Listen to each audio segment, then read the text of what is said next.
Jadi Dei Verbum adalah judul dokumen Konsili Vatikan kedua yang masuk di dalam kelompok konstitusi dogmatis. Dan Dei Verbum dari asal katanya bahasa Latin yaitu Dei dan Verbum, yang kalau diterjemahkan lurus-lurus ya firman Tuhan, sabda Tuhan.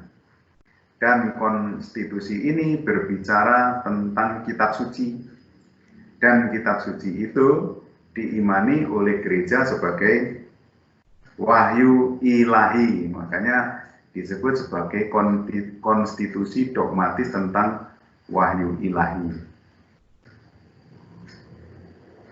Ini kita kemarin sudah lihat secara resmi diumumkan Paulus ke-6 pada 18 November 65. Terdiri dari 26 artikel dan dikelompokkan dalam sebuah pengantar dan 6 bab.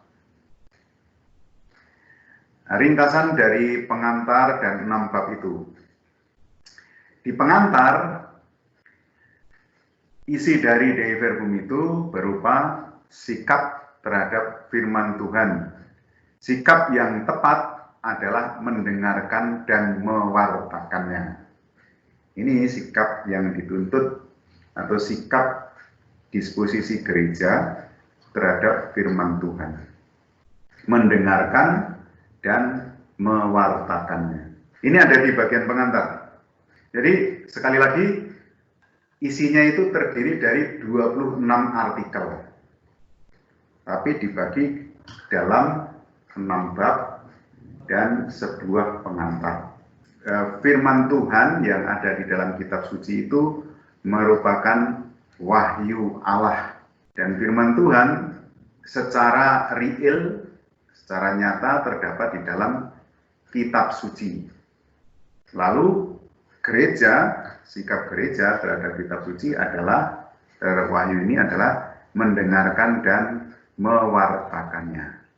Nah, di dalam pembukaan itu juga dikatakan bahwa Konsili Trente, maksudnya Konsili Vatikan kedua, itu sebenarnya melanjutkan apa yang sudah dimulai di dalam Konsili Trente. Konsili Trente itu dilakukan tahun 1545 sampai 1563. Konsili ini merupakan tanggapan terhadap gerakan reformasi. Kita tahu bahwa gerakan reformasi itu dimunculkan atau dipelopori oleh seorang pastor Katolik bernama Martin Luther, seorang pastor Agustinian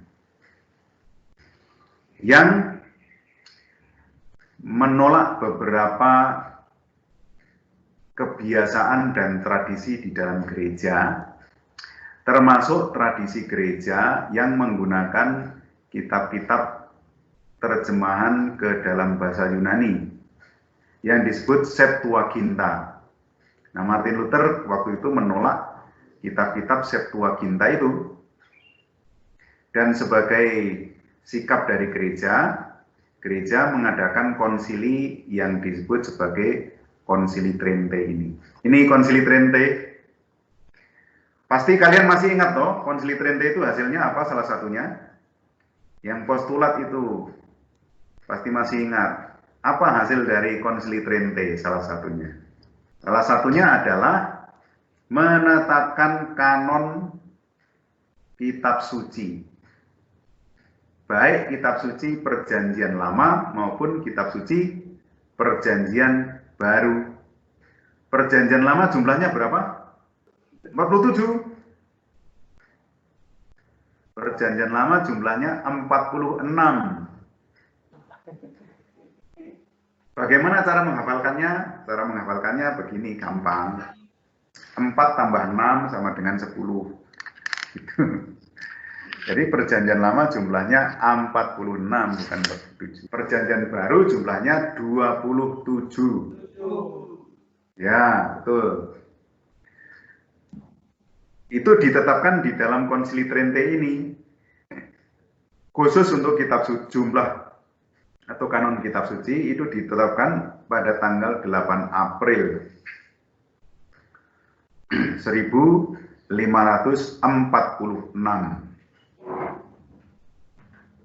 Nah, Konsili Vatikan kedua itu sebenarnya melanjutkan apa yang sudah dimulai di Konsili Trente dan Konsili Vatikan pertama. Bab pertama, ini isinya bab pertama. Bab pertama itu tentang wahyu ilahi. Pengantar tadi mengatakan bahwa wahyu itu ada di dalam, adalah firman Tuhan, dan firman Tuhan di dalam, berada di dalam, ada di dalam kitab suci, dan sikap gereja adalah mendengarkan dan mewartakannya. Lalu apa yang diputuskan atau segala sesuatu yang ada di dalam Konsili Vatikan kedua ini merupakan kelanjutan dari Konsili Trente dan Konsili Vatikan pertama. Itu bab pengantar. Lalu bab pertama itu tentang wahyu. Kalian tahu toh wahyu itu apa? Revelasi. Revelasi itu dari kata reveal. Reveal itu berarti menyatakan. Menyatakan sesuatu yang tidak kelihatan menjadi kelihatan. Misalnya, saya akan tadi gambarnya tidak kelihatan. Sekarang menjadi kelihatan. Itu berarti namanya reveal, menyatakan. Tuhan juga tidak bisa dilihat dengan panca indera kita, tetapi atas prakarsanya sendiri, atas kehendaknya sendiri, karena kebaikannya, maka Tuhan memperlihatkan diri. Kalian waktu kecil pernah main petak umpet atau enggak? Nah, itu dia seperti itu. Salah satu orang kan memejamkan mata, kemudian semua yang lain bersembunyi. Nah, kemudian ada yang prakarsanya sendiri memperlihatkan diri. Ya, ini aku, lalu ketangkap. Kira-kira kalau mau digambarkan secara sederhana seperti itu. Tuhan Allah itu tidak kelihatan, tetapi atas prakarsanya sendiri mau menyatakan diri. Mengapa? Karena kebijaksanaan dan kebaikannya. Jadi atas kebaikan dan kebijaksanaannya Tuhan menyatakan wahyu. Apa yang diwahyukan? Yang diwahyukan oleh Tuhan adalah dirinya sendiri dan rencana keselamatannya bagi umat manusia. Jadi yang dinyatakan, yang oleh prakarsa Tuhan dinyatakan itu dirinya sendiri dan kehendaknya, rencananya.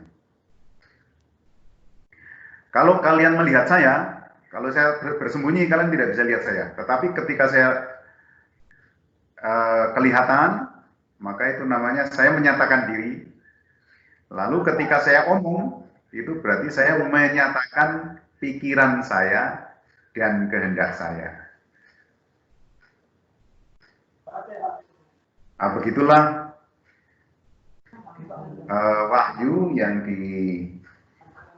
diturunkan oleh Tuhan. Tuhan menyatakan dirinya, dan dengan menyatakan diri itu maka kita bisa menangkap rencana dan kehendaknya untuk menyelamatkan manusia. Dan rencana keselamatan itu dilaksanakan oleh Tuhan melalui Yesus dalam Roh Kudus. Melalui Tuhan Yesus dalam Roh Kudus, manusia bisa berrelasi dengan Allah Bapa, dan dengan demikian menikmati kodrat ilahi. Kata-kata ini bisa ditangkap atau tidak? Abstrak atau tidak? Abstrak ya. Maksudnya begini, kalau saya gambarkan, saya itu pernah ditelepon oleh orang, Romo, saya minta tolong. Tolong apa? Saya ini mau ngambil ijazah di universitas. Kalau uang wisudanya sudah dibayar, nanti dia dapat ijazah. Nah, dia kesulitan membayar itu, menurut dia ekonomi orang tuanya terganggu karena pengaruh COVID-19 ini. Lalu saya tanya, bayarnya berapa? Dia bilang begini. Terus, kamu punya uang berapa? Saya tanya begitu. Saya hanya punya uang 500. Oh ya baik, kalau begitu saya bayar. Lalu saya bayar, saya transfer. Beberapa hari kemudian dia telepon lagi, Romo, saya belum bisa mengambil ijazah karena masih kurang 500.000. Lalu saya tanya, loh, waktu itu kamu bilang kamu sudah punya 500. Ya, Romo, saya waktu itu mau pinjam teman saya. Tapi ketika saya tanya ke teman saya, ternyata sudah habis uangnya itu yang 500. Jadi saya mau minta bantuan Romo lagi 500. Lalu saya bilang, kamu minta uang orang tuamu lah. Lalu dia bilang, orang tua itu sulit, Romo. Akhirnya saya minta nomor teleponnya orang tua. Berikan nomor telepon orang tuamu. Lalu dia berikan, saya teleponlah kepada orang tuanya. Lalu apa tanggapan dari orang tua? Romo, anak itu sudah menipu saya 3 kali. Sudah saya bayar uang kuliahnya, untuk menebus ijazah sudah saya bayar. Bahkan uang tiket untuk kembali kampung sudah saya berikan, tapi rupanya uang itu digunakan untuk judi online. Maka biarkanlah dia ditabrak mobil di situ, Romo.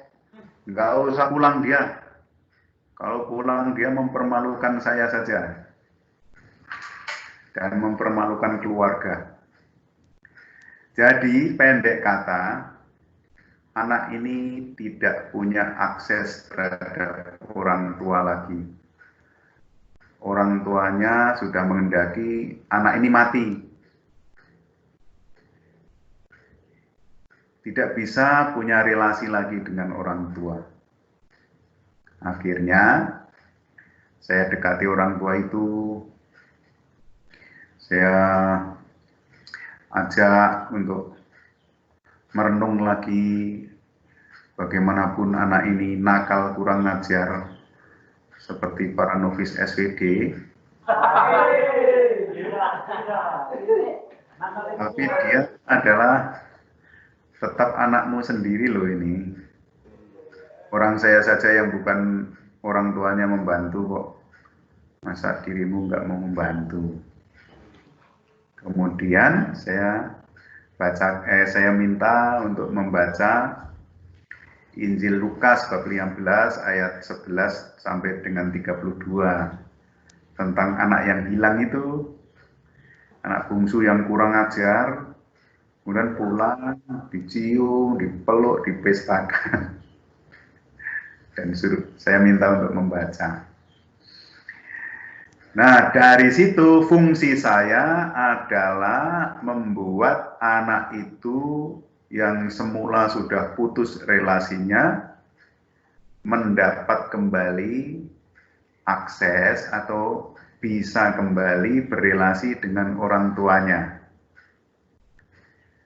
Maksudnya gimana? Dia bisa kembali ke keluarga dan menikmati kembali hubungan sebagai anak dan orang tua. Jadi kodrat keluarganya itu disambung kembali. Nah, kira-kira Tuhan yang memberikan wahyu itu memiliki fungsi yang sama. Manusia ini sudah putus hubungan dengan Tuhan, tidak bisa berelasi lagi karena citra Allah itu sudah retak, sudah pecah, hancur. Sehingga manusia tidak bisa menikmati kodrat ilahi yang sebenarnya dulu dianugerahkan oleh Tuhan waktu penciptaan. Meskipun sudah rusak kodrat ilahi itu, Tuhan berkenan merencanakan keselamatan kepada manusia, dan itu dilaksanakan di dalam diri Yesus, di dalam Roh Kudus, di dalam Kristus, melalui perantaraan Kristus, di dalam Roh Kudus, manusia dapat berelasi kembali dengan Allah Bapa dan menikmati kodrat ilahinya. Nah, itu kira-kira isi dari salah satu bab 1. Melalui wahyu, Allah tidak kelihatan. Allah yang tidak kelihatan itu berbicara kepada manusia dan mengundang manusia untuk berelasi dengannya. Jadi kalau kita membaca kitab suci yang adalah wahyu, itu kita bisa seolah-olah, bukan seolah-olah, memang benar kita berbicara kepada maksudnya Allah berbicara kepada manusia, dan manusia itu merasakan bahwa Allah itu mengundang manusia untuk berelasi dengannya. Oh, ternyata aku bisa sambung dengan Allah. Nah, wahyu Allah ini terwujud baik dengan kata-kata maupun tindakan. Tindakan itu berupa peristiwa ya. Sabda atau kata dan tindakan ini terikat erat bersama-sama, saling terikat satu sama lain. Dan sabda serta tindakan ini dinyatakan dalam sejarah keselamatan. Dan sejarah keselamatan itu memuncak di dalam Yesus Kristus. Jadi Yesus Kristus adalah puncak wahyu Allah. Yesus Kristus adalah pengantara wahyu dan kepenuhan wahyu. Semua yang direncanakan oleh Tuhan sejak awal itu terpenuhi, memuncak di dalam Kristus.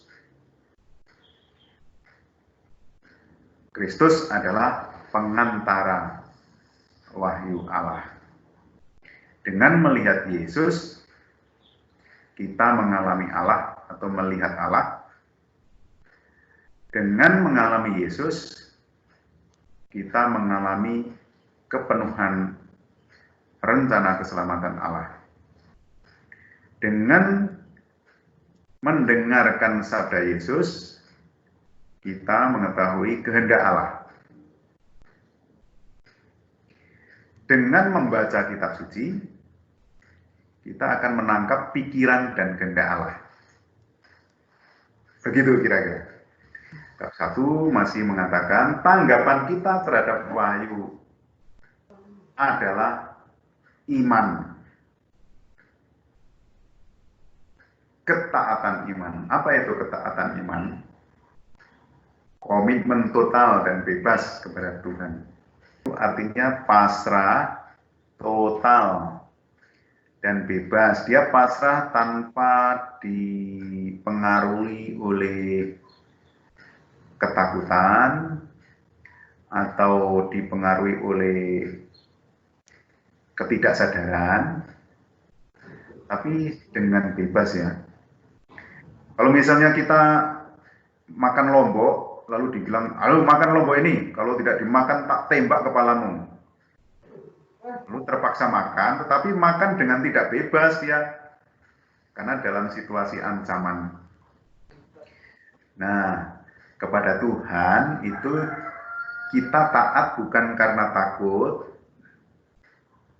bukan karena terancam, tetapi karena dengan bebas, sadar, total mau menyatakan iman atau iman itu sebenarnya adalah karunia Tuhan, tetapi sekaligus juga merupakan tugas atau sikap. Tidak semua orang beriman loh ya. Coba kalau kalian bayangkan, mengapa kok kalian beriman? Orang lain tidak beriman-iman ya. Kalian punya saudara berapa di rumah? Ada yang 11, ada yang 10, ada yang 1. Saya sendiri saudaranya 10. Tapi goyo tidak semua jadi SWD ya. Ada satu yang jadi FIC. Ada juga satu yang jadi Muslim. Jadi tidak semua terpanggil untuk mengimani Yesus. Dari situ saja sudah kelihatan bahwa iman ini sebenarnya adalah anugerah, rahmat Tuhan, karunia yang diberikan kepada manusia secara misteri ya. Kenapa yang dipilih kok ini? Kenapa yang dipilih kok Andri bukan yang lain? Kenapa yang dipilih Chris kok bukan yang lain? Kenapa yang dipilih Tian kok bukan yang lain? Itu adalah suatu karunia, dan karunia itu misteri yang tidak terduga. Wong Yesus itu dulu kan di Timur Tengah sana. Bagaimana kok sampai pewartaannya didengar sampai ke Dolok Sanggul, sampai ke Lampung, sampai ke Malaka. Siapa yang membawa itu? Tentu saja yang membawa manusia, tetapi digerakkan oleh rahmat Tuhan, oleh karunia Tuhan. Dan karunia itu tetap saja mengandung suatu kebenaran yang bisa ditangkap oleh akal manusia. Jadi wahyu Tuhan itu karunia yang memanggil sikap komitmen dari manusia. Mengapa? Karena manusia menangkap dengan akal budinya bahwa apa yang dinyatakan oleh Tuhan itu bisa dipahami oleh akal manusia dan diketahui kebenarannya oleh akal manusia. Itu dia wahyu. Wahyu itu masuk akal. Bukan sesuatu yang tidak bisa ditangkap dengan akal. Tetapi sekaligus mengatasi akal. Beyond beyond of our mind. Jadi pikiran-pikiran kita ini tidak cukup untuk menjelaskannya, tetapi bisa menangkapnya. Ini bab 2. Kalau bab pertama tadi tentang wahyu ya. Sebelum bab pertama itu ada pendahuluan. Bab pertama tentang wahyu. Bab kedua tentang penerusan wahyu atau pewartaan wahyu.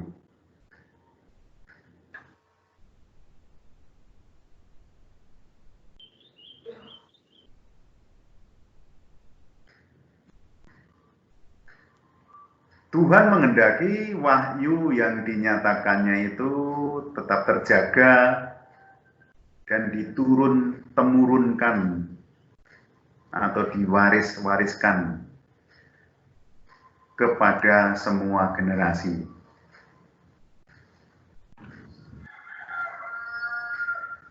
Sudah 2000 tahun yang lalu loh ya, iman akan Yesus itu diterima oleh para rasul, dialami oleh para rasul, dan ternyata diwaris-wariskan sampai sekarang ini. Dan kita menerimanya sampai sekarang. Nah, sekarang ini saya sedang mewariskan iman itu kepada kalian. Generasi ke generasi. Diwariskan turun-temurun. Wahyu ini agar tetap utuh, tetap lestari.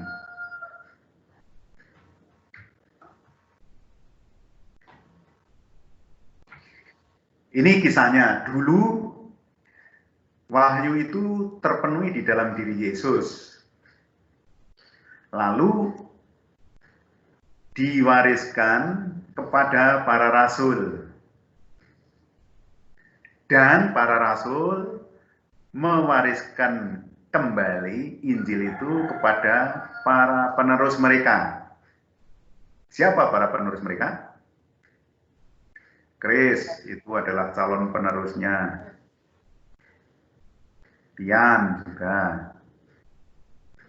Pokoknya semua yang ada di ruangan ini adalah calon-calon penerusnya, yaitu calon uskup.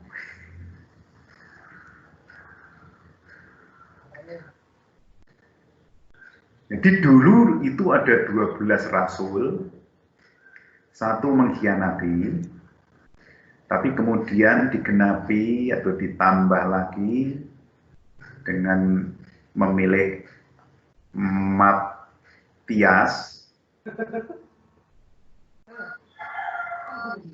sehingga menjadi 12 lagi. Dan 12 itu menjadi simbol 12 suku Israel yang merupakan umat pilihan Tuhan. Dan kemudian turun-temurun dari 12 rasul itu akhirnya menjadi begitu banyak uskup di seluruh dunia.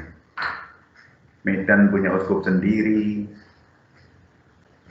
Timor punya uskup sendiri, kemudian Kupang ya itu di Timor itu. Jakarta punya uskup sendiri, Semarang punya uskup sendiri, Tanjung Karang juga punya, Kalimantan punya banyak.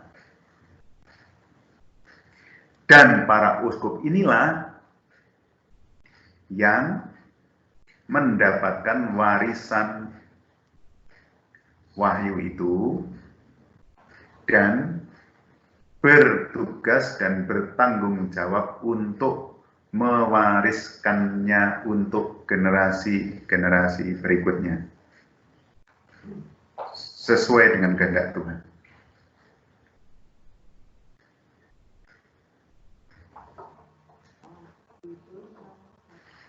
Bagaimana cara mewariskan? Nah ini macam-macam caranya. Pertama dengan mengajar. Biasanya disebut dengan katekese. Yang kedua dengan ibadat. Biasanya disebut dengan liturgi. Yang ketiga dengan hidup persaudaraan. Biasanya disebut dengan koinonia.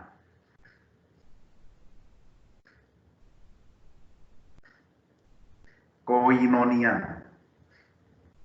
Jadi liturgia, koinonia, terus kerigma atau mengajar itu katekese, dengan kesaksian hidup atau martiria, dan dengan pelayanan terhadap orang-orang yang membutuhkan, yang biasanya disebut diakonia. Nah, melalui 5 tugas gereja itu, dengan mengajar, dengan hidup, dengan ibadat, umat dibantu untuk hidup kudus, bertumbuh di dalam iman, dan mewarisi wahyu yang sudah dinyatakan kepenuhannya di dalam Kristus itu. Nah, hidup jemaat, liturgi, dan sebagainya itu disebut sebagai tradisi. Nah, ingat ya, tradisi. Jadi tradisi itu adalah bagian dari penerusan iman yang dihidupi. Pasti kalian masing-masing yang hidup dari latar belakang yang berbeda, ada yang dari budaya Batak, ada yang dari budaya NTT, NTB, budaya Dayak, ada yang budayanya nggak jelas. Sebenarnya orang tuanya dari Flores, lahirnya di Kalimantan, besarnya di Surabaya, pindah ke Medan. Jadi campuran nggak jelas.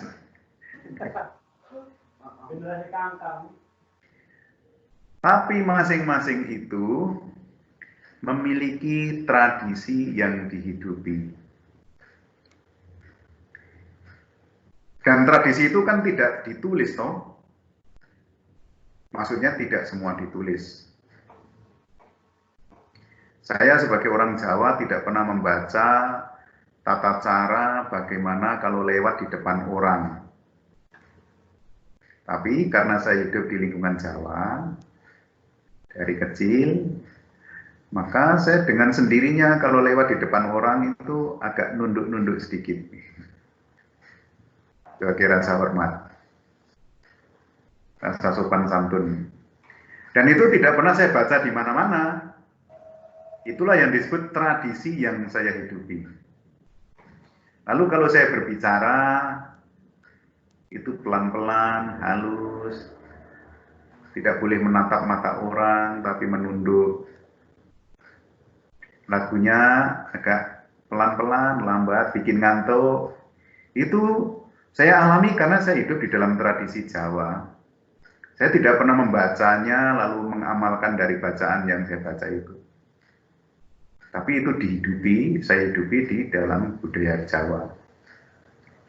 Jadi kalau ada kebakaran, nanti saya sebagai orang Jawa mengatakan, "Wih, lihat ada rumah kebakaran. Ayo kita ambil air di sumur, ditimbang." Ah, sudah kebakaran, sudah habis karena terlalu pelan toh. Dan itulah tradisi yang saya hidupi di dalam lingkungan Jawa. Begitu juga yang dari Medan, yang punya bahasa. Itu kan logatnya kan agak, lagunya itu kan khas. Apa pula kau?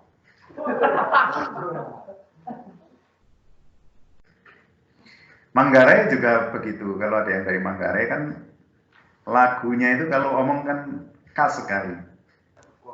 Oleh, keren. Lakok. Sudah lama Romo. Oleh, kita mau main sepak bola di lapangan. Nah, teman-teman yang dari Manggarai ketika memiliki logat yang seperti itu, tidak pernah membacanya lalu mengamalkan dari apa yang dibaca itu, tetapi dengan sendirinya dihidupi. Bisa menangkap ya yang namanya tradisi? Bisa. Itulah tradisi yang dihidupi. Begitu juga wahyu Tuhan itu dihidupi oleh gereja di dalam tradisi yang hidup sejak awal, sejak zaman para rasul, diwariskan turun-temurun melalui tradisi itu. Tradisi misalnya dalam liturgi, di dalam mengajar, di dalam pelayanannya. Nah, itu ada di dalam tradisi. Contoh, membuat tanda salib. Coba kalian cari di kitab suci, tidak ada. Tuhan menyuruh kita, silahkan, Tuhan Yesus katakan, kalau kamu mau beriman, silahkan buat tanda salib. Enggak ada dalam kitab suci. Tetapi di dalam gereja Katolik kita membuat tanda salib. Dan itu merupakan tradisi yang diwariskan turun-temurun untuk menandai diri kita dengan iman akan Allah Tritunggal. Contoh lainnya, kita memasang salib, ada apanya? Ada korpusnya. Jadi ada tubuh Yesus di sana. Beda dengan gereja-gereja Protestan yang memasang salib tanpa korpus. Kadang-kadang kita diajak loh oleh mereka. Misalnya ngejeknya begini, Tuhan Yesus itu sudah bangkit. Kenapa kalian masih menyalibkan dia itu di tembok-tembok itu? Jadi kalian ini sesat. Misalnya begitu. Kita diajak-ajak karena tradisi itu. Kalau diajak, kalian sikapnya gimana? Menjelaskan. Membalas. Biasa aja. Kenapa biasa saja? Jangan biasalah. Mendoakan. Mesti dibalas. Dibalas dengan doa.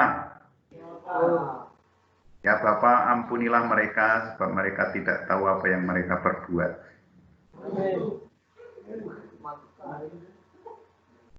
Tapi kalau mau mengajak berdebat lalu bilang begini, ya sebenarnya tujuan kami itu bukan untuk mengatakan begitu. Tujuan kami adalah untuk membedakan salib itu benar-benar memastikan salib Yesus.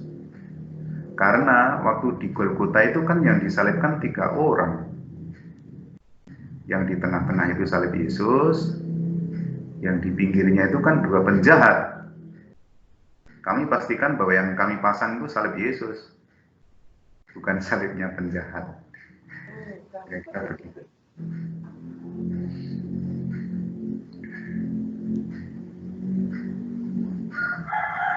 Itu dia tradisi, saya masukkan tradisi.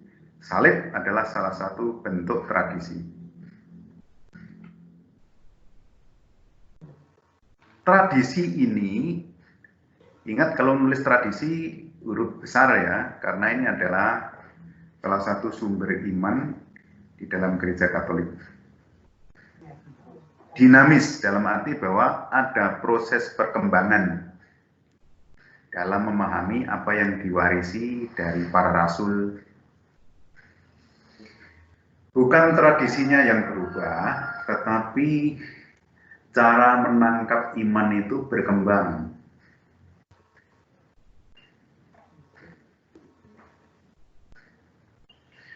Dulu di dalam gereja, kitab suci hanya ditulis dalam bahasa Latin saja.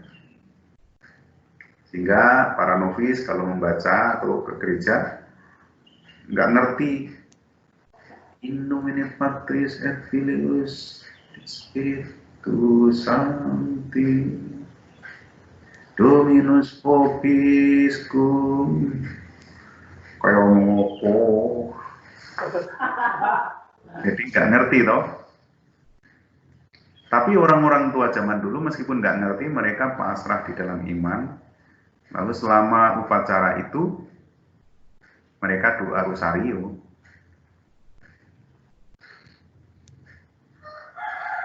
Nah, tradisi dengan menggunakan bahasa Latin itu berubah. Sekarang kita bisa menggunakan bahasa lokal di dalam ibadat. Ada yang menggunakan bahasa Batak, ada yang menggunakan bahasa Nias, ada yang menggunakan bahasa Jawa. Novisiat itu malah kadang-kadang menggunakan bahasa Inggris, bahasa Latin, bahasa Nias, Sawa Gelek.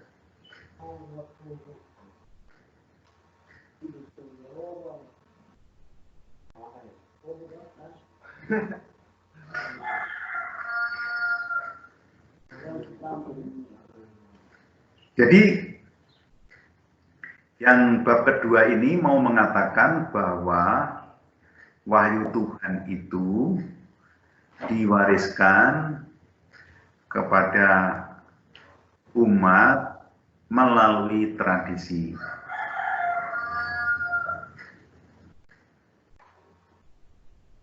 Yang dinamis. Jadi wahyu itu ternyata ada dua saluran. Yang pertama adalah tradisi suci, yang kedua adalah kitab suci. Itulah sarana pewarisan iman yang kita terima di dalam gereja Katolik. Ada dua saluran, tradisi suci dan kitab suci. Keduanya tidak terpisahkan. Kitab suci adalah sabda yang dilestarikan atau diwariskan melalui tulisan, sedangkan tradisi suci diwariskan, sabda Allah yang diwariskan atau dilestarikan melalui hidup. Itu paham ya? Paham. Saya lihat Chris itu mengangguk-angguk karena mengantuk.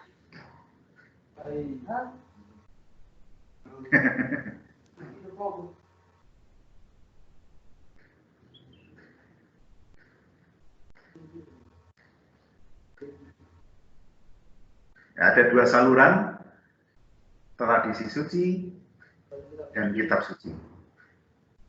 Keduanya tidak terpisahkan.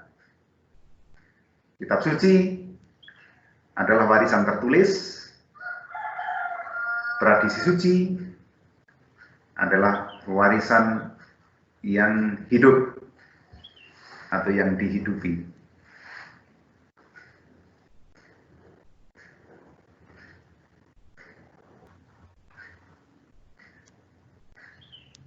Jadi firman Allah itu terwadai dalam dua ini, tradisi suci dan kitab suci. Tradisi suci dan kitab suci adalah wadah dari firman yang dipercayakan kepada seluruh gereja. Maksudnya gereja itu berarti para uskup dan bersama seluruh umat.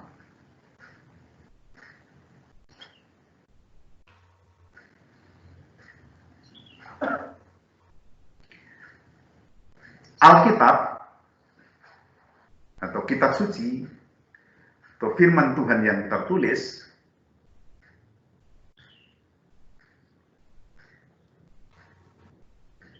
itu perlu ditafsirkan. Begitu juga dengan tradisi suci perlu ditafsirkan. Dan siapa yang punya wewenang untuk menafsirkan ini? Yang punya wewenang adalah gereja yang disebut sebagai magisterium. Magisterium itu adalah kuasa atau wewenang gereja untuk mengajar, termasuk menafsirkan kitab suci dan tradisi suci. Itu adalah wewenang gereja.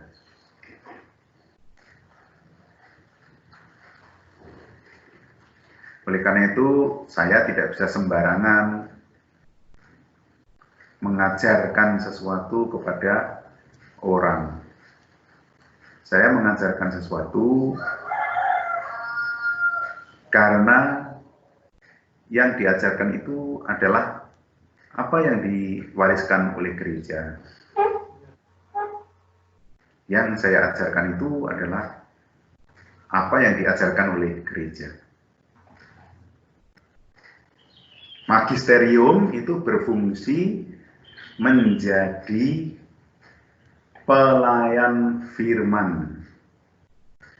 Jadi firman itu berada di atasnya, kemudian magisterium menafsirkan firman itu.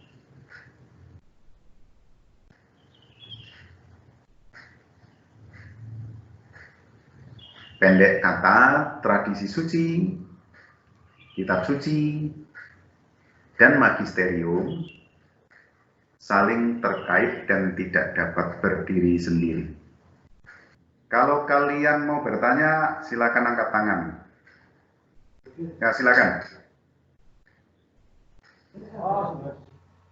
Di depan mic ya, supaya jelas. Saya Pak. Mau tanya yang tadi bab 1, tapi sudah ada. Ya. Tentang kodrat ilahi manusia itu. Itu maksudnya apa gitu Pak? Hanya contoh sederhananya itu kayak gimana? Yang mana ini? Ya, kodrat ilahi manusia.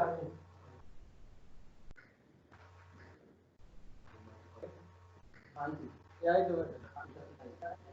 Ini kan rencana keselamatan itu adalah melalui Kristus dan dalam Roh Kudus manusia dapat berelasi dengan Allah Bapa dan menikmati kodrat ilahi. Ini ada di dalam sejarah keselamatan ya,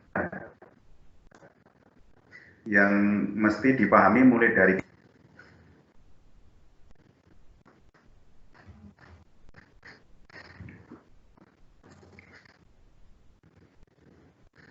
kitab Kejadian.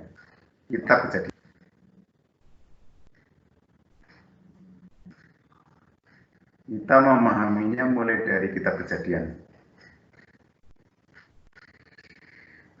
Dan nanti akan kita pelajari mulai dari kitab Kejadian sampai, kalau ada waktu, sampai kitab Wahyu, itu akan kita pelajari. Kodrat ilahi itu bagaimana. Jadi manusia itu sebenarnya memiliki kodrat ilahi. Mengapa? Karena manusia diciptakan menurut gambar Allah atau citra Allah. Dan itulah kodrat ilahi. Kodrat ilahi itu maksudnya apa?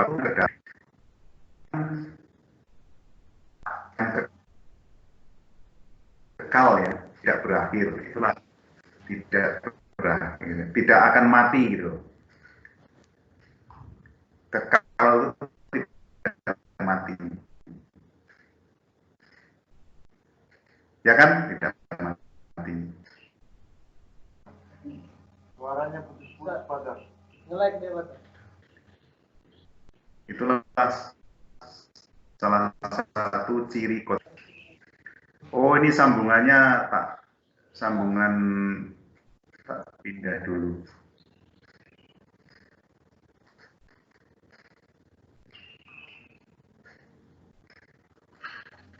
Sambungannya kok aneh ya.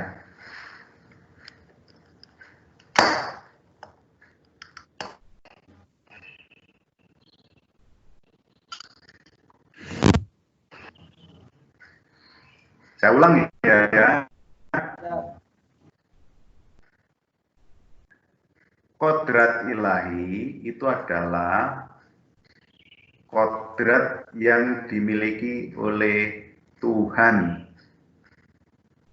Salah satunya atau beberapa satunya, salah dua atau tiga. Maksudnya begini, bukan salah dua atau salah tiga. Contohnya adalah kedamaian, kebahagiaan, lalu tidak mati, kekal maksudnya ya, tidak akan berakhir. Manusia kan kadang-kadang bisa merasakan kodrat ilahi itu. Kadang-kadang merasa damai, kadang-kadang merasa bahagia sekali. Kadang-kadang pengen hidup 1000 tahun lagi, bahkan tidak mau mati. Seolah-olah tidak akan mati bahkan. Itu sebenarnya merupakan cerminan bahwa di dalam diri manusia itu ada jejak-jejak kodrat ilahi. Tapi itu sudah hancur karena manusia jatuh dalam dosa. Manusia retak relasinya dari Tuhan. Itu dikisahkan di kitab Kejadian bab 3. Karena retak, maka kodrat ilahinya itu hilang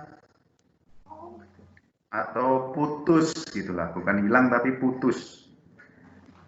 Seperti layang-layang yang putus itu, sehingga terombang-ambing. Nah, Yesus datang untuk menyambung lagi yang putus itu, sehingga melalui Yesus orang bisa hidup bahagia lagi, bisa hidup damai, bisa hidup bahagia lagi di dalam Kristus, bisa hidup damai lagi, bisa hidup dalam sukacita lagi, dan bahkan bisa hidup kekal lagi. Mengapa? Karena Yesus nanti akan membangkitkan orang-orang yang sudah mati, yang percaya kepadanya. Itu bisa ditangkap? Ya. Oke. Ada lagi yang mau bertanya? Silakan. Ada dari Minggu Pater. Ya, silakan. Oh, katanya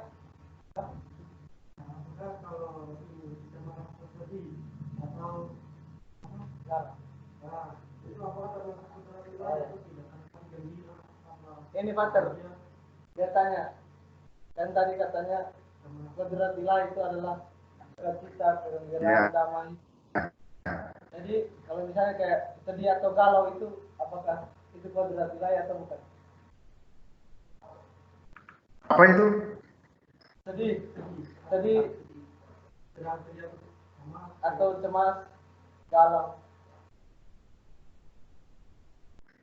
Agak terputus-putus suaranya.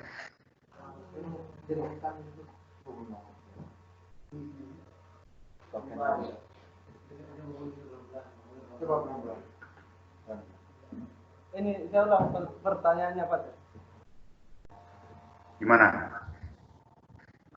Tadi Minggu tanya kalau misalnya kita merasa sedih, cemas, apakah itu termasuk kodrat ilahi atau tidak? Oh, cemas karena COVID? Ya, sedih karena putus juga.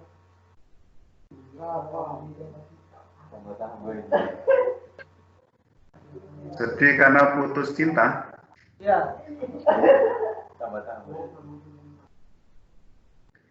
Itu adalah tanda-tanda panggilan kepada kodrat ilahi.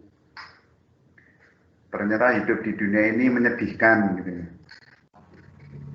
Ada putus, ada kesepian, ada putus asa, ada kekecewaan. Yaitu menunjukkan situasi terputus dari relasi dengan Tuhan. Dan itu menjadi petunjuk supaya kita menyambung kembali yang putus itu. Makanya para novis kalau sedih lah diajari meditasi, diajari do re do si do la sol. Nah itu adalah dalam rangka untuk menyambung kembali terputus itu sehingga kesedihan itu bisa ditransformasi kepada sukacita. Yang tanya tadi siapa? Kuni kan? Minggus. Oh, Minggus. Ya, oke. Dia tidak mau ngomong sendiri kan? Jauh. Oh ya. Siapa lagi mau bertanya? Nggak ada ya? Kita lanjut sampai ke bab 3 tadi. Oh ya. Lanjut. Nah, tadi bicara mengenai inspirasi. Jadi yang ke bab kedua itu berbicara tentang pewarisan atau pelestarian wahyu. Sedangkan di dalam bab 3 ini berbicara tentang inspirasi ilahi kitab suci dan penafsirannya.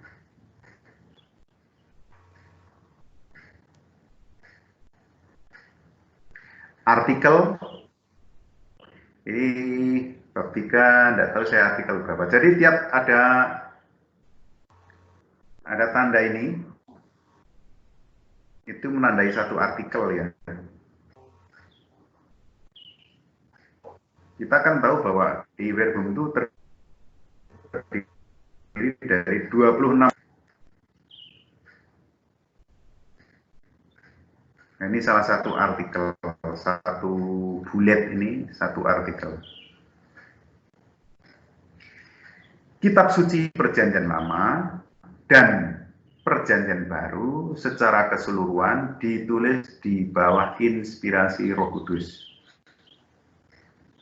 Maksudnya Gereja Katolik mengakui kitab suci Perjanjian Lama dan Perjanjian Baru sebagai kanon, kitab yang resmi diakui sebagai inspirasi Roh Kudus. Bagaimana inspirasi itu berjalan? Ini di dalam artikel berikutnya dikatakan, kitab suci ditulis oleh manusia, tetapi dalam proses penulisan kitab suci, Tuhan bekerja di dalam diri manusia yang menulis itu,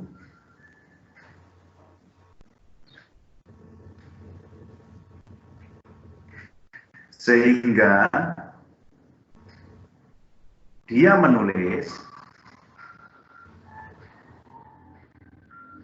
namun Tuhan yang mengarahkan tulisannya itu.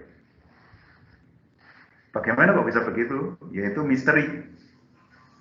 Kadang-kadang melalui trans bisa, melalui campur tangan pengetahuan akal budinya juga bisa. Kadang-kadang melalui penglihatan juga bisa. Kadang-kadang melalui pendengaran juga bisa. Pokoknya misteri.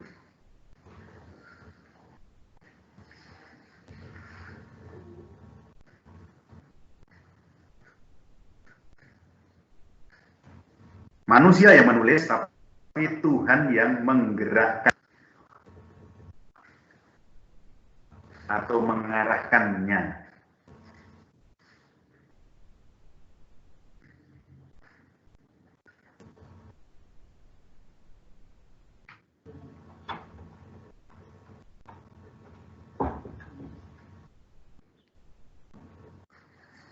Sehingga kitab suci itu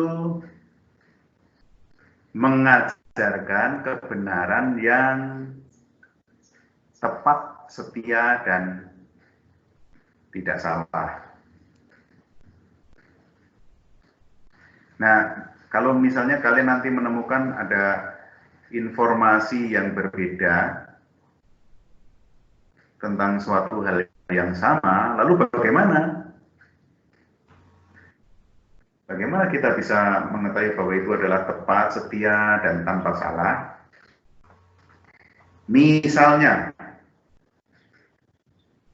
hari ini di dalam Injil dikatakan ada seorang murid yang bernama Nathanael, ya kan? Tapi kalau dicari di Injil yang lain, nama Nathanael itu tidak pernah ada. Lalu bagaimana ini mencocokkannya?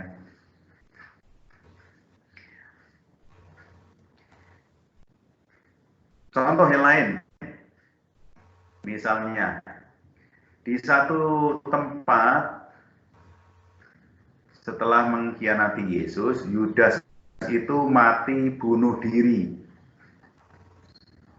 dengan gantung diri. Tapi di tempat lain dikatakan Yudas itu mati karena jatuh, lalu isi perutnya terbelah dan tumpah keluar. Mana yang benar itu?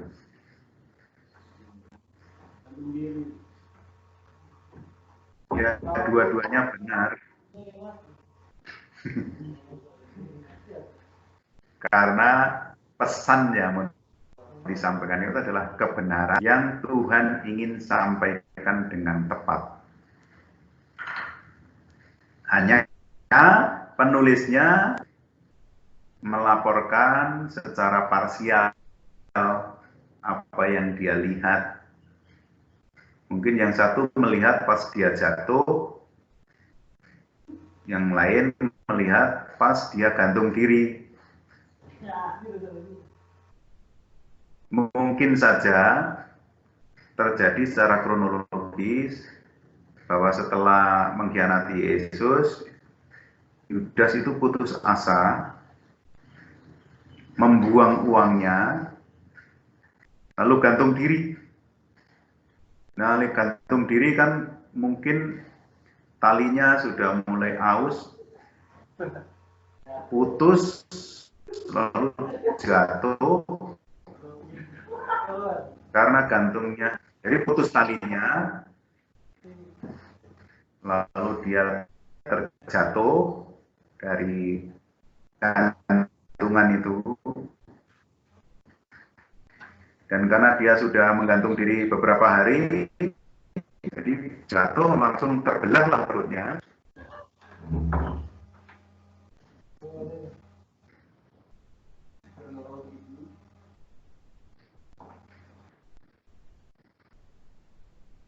Isi perutnya keluar. Apakah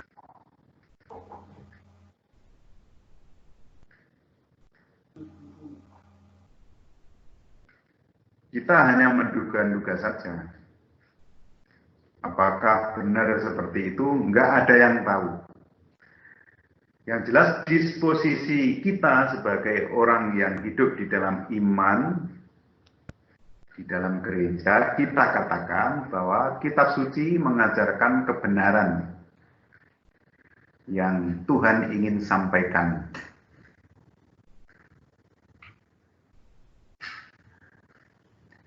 Dan untuk itu perlu penafsiran. Untuk menafsirkan itu, si penafsir harus menyelidiki dengan cermat maksud para penulis Alkitabiah, apa yang ada dalam pikiran penulis itu. Nah, ini tidak gampang loh ya. Coba sekarang saya mau mengatakan begini. Pukimai. Pukimai.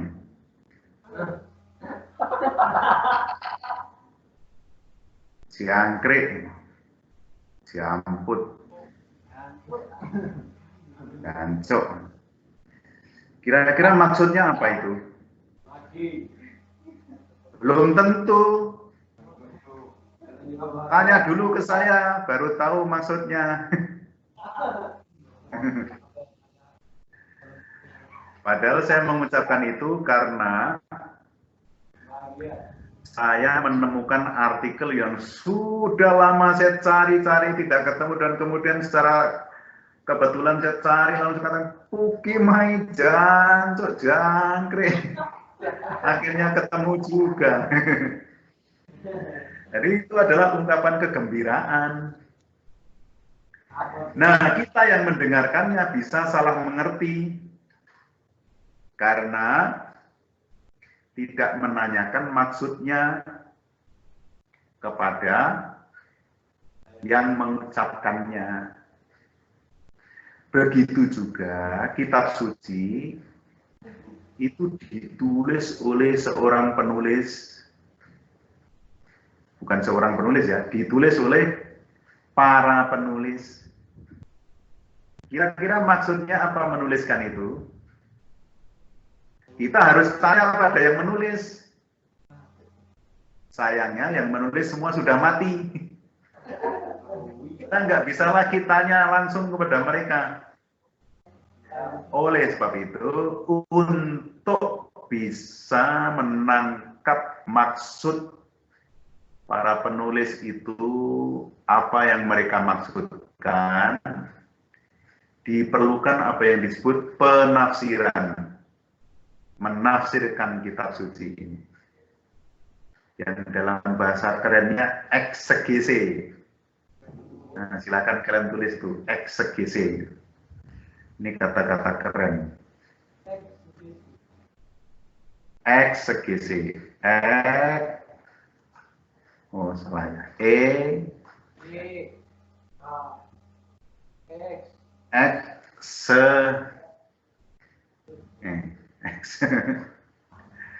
Ini pena saya jelek.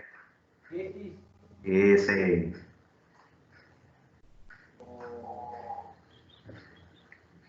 Atau bisa juga eksegese. Jadi ini S, se, GC.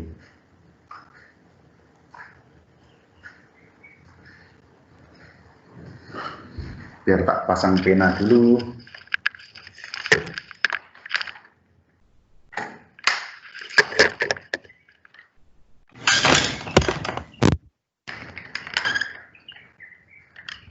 Agak gaduh ya.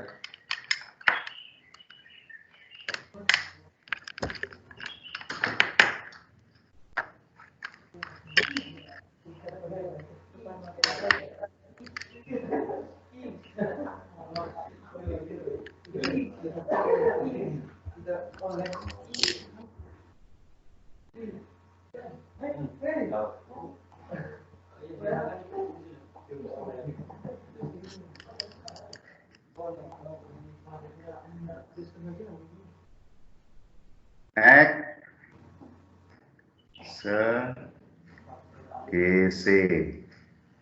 Tuh, eksegese.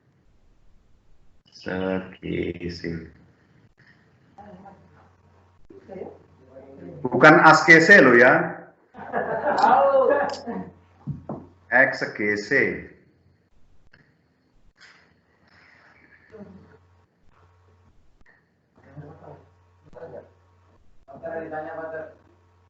Ya, silakan. ini Pak terkait ini kan bab 4 membahas mengenai inspirasi ilahi kitab suci dan bab 3 inspirasi ilahi kitab suci dan penafsiran.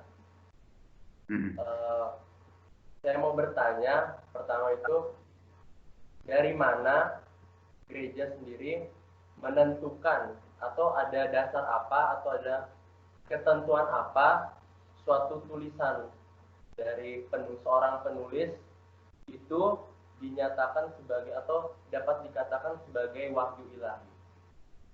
Oke. Itu pendek kata, dengan kata lain, apa yang menjadi patokan kanon. Jadi semua kitab suci yang diterima sebagai inspirasi ilahi itu disebut kitab kanonik. Kitab kanon yang diakui sah oleh gereja. Sebagai kitab suci ada 46 perjanjian lama, 27 perjanjian baru. Apa kriterianya sehingga kitab-kitab itu diterima sebagai inspirasi ilahi? Kira-kira begitu. Mengapa Protestan kok tidak menerima apa kriteria mereka? Kriterianya adalah sesuai dengan yang diimani oleh gereja. Jadi sebelum kitab suci perjanjian baru ada kan sudah ada gereja. Para rasul itu kan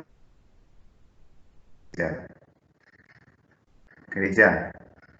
Jadi para rasul kan hidup langsung dengan Yesus. Dia mengalami Yesus itu bagaimana,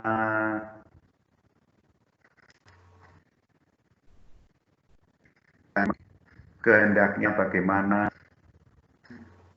Jadi intinya Yesus adalah kitab suci yang hidup, gitu.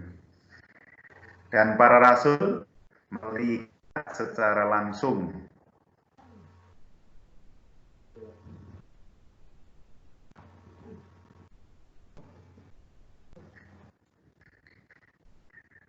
oleh karena pengalaman langsung para rasul dengan Yesus itulah yang ditulis oleh para penulis kitab suci itu.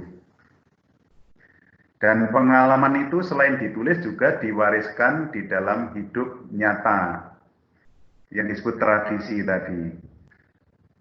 Jadi bagaimana tulisan-tulisan itu harus diseleksi atau diukur apakah sesuai dengan inspirasi Roh Kudus atau tidak.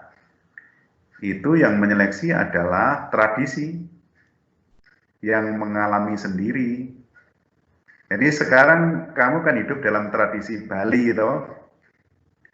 Sejak kecil kamu mengalami orang Bali itu bagaimana. Misalnya kalau omong kan tidak bisa T tapi T. Itu kita beli panter dari Palasari. Itu tradisi, ya kan? Nah sekarang ada orang mengaku saya orang Bali, saya lahir di Palasari, besar di Palasari. Nah, sekarang silakan omong.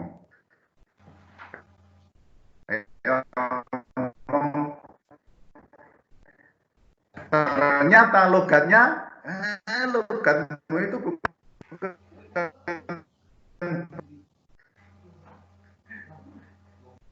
logatmu bukan logat Bali. Kamu palsu. Kamu tidak kanon. Gitu.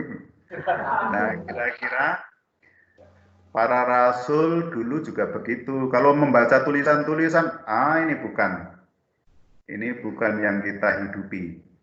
Ini bukan cermin iman kita yang sudah kita alami. Jadi ini bukan kanon, begitu. Paham ya? Oke. Nah, mau siapa sih? Nama Islam. Siapa? Krishna Gunawan. Komang.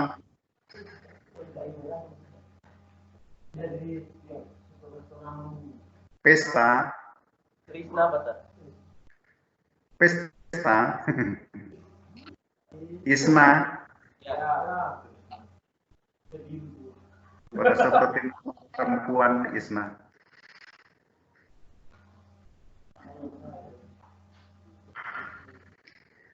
Ada lagi yang mau bertanya? Silakan, Gusti. Ini Pater, pertanyaannya saya itu berhubungan dengan magisterium. Jadi itu kan tugas mengajar.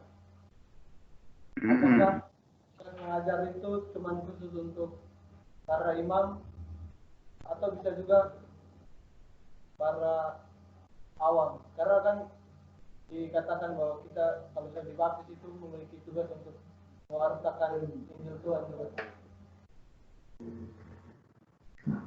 Magisterium itu adalah kuasa menentukan, memutuskan ya.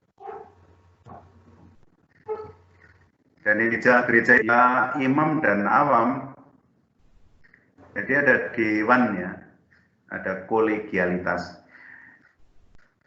Mungkin idenya itu berasal dari awam, bisa dari novis juga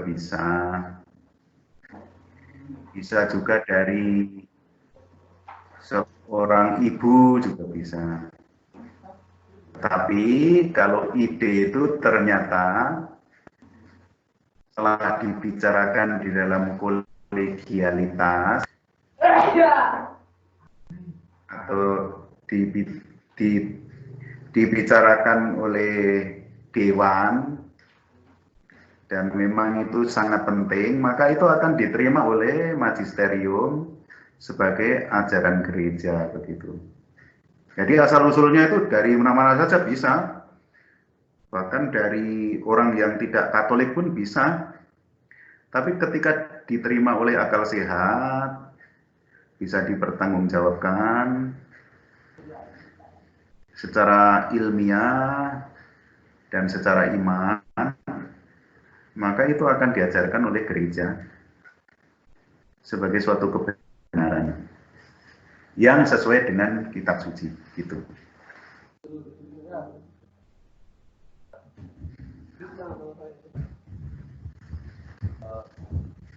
Jadi saya pernah membaca bahwa ada sebutan Injil seperti Injil Thomas, kemudian Injil Petrus. Nah, mereka berdua kan termasuk dalam maksudnya pengikut Yesus, maksudnya khususnya Thomas kan termasuk dalam rasul, sedangkan Petrus juga rasul. Tapi mengapa gereja apa dasar gereja yang hanya mengambil keempat Injil Matius, Markus, Lukas, Yohanes sebagai dasar iman yang bersumber dari ajaran Yesus sendiri? Kenapa kitab seperti Injil Thomas itu atau enggak Injil Petrus itu tidak dapat?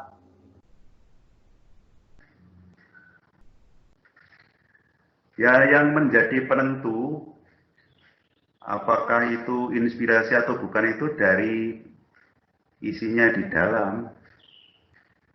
Jadi tokoh-tokohnya memang bisa diambil dari tokoh rasul, bisa dari murid-murid Tuhan,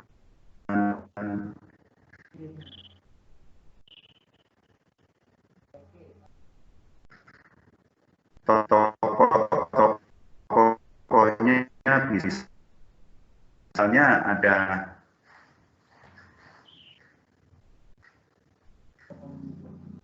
jadi tokoh-tokohnya bisa diambil dari tokoh-tokoh para murid, tokoh-tokoh rasul, dan tokoh-tokoh kitab suci perjanjian lama. tetapi isi di dalamnya ternyata hoax.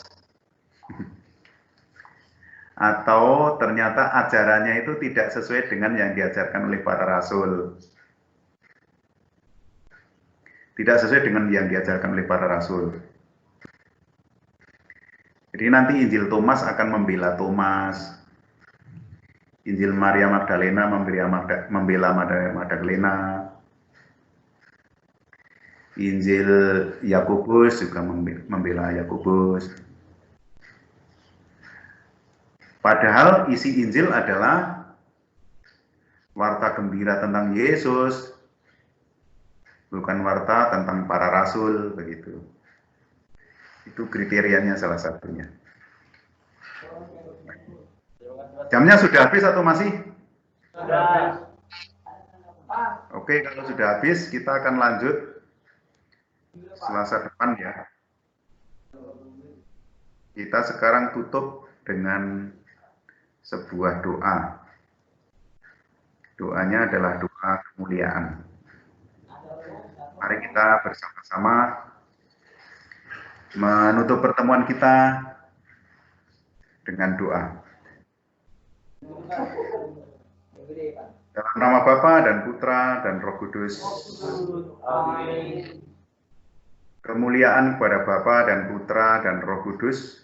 Seperti pada permulaan, sekarang, selalu, dan sepanjang segala abad. Amin.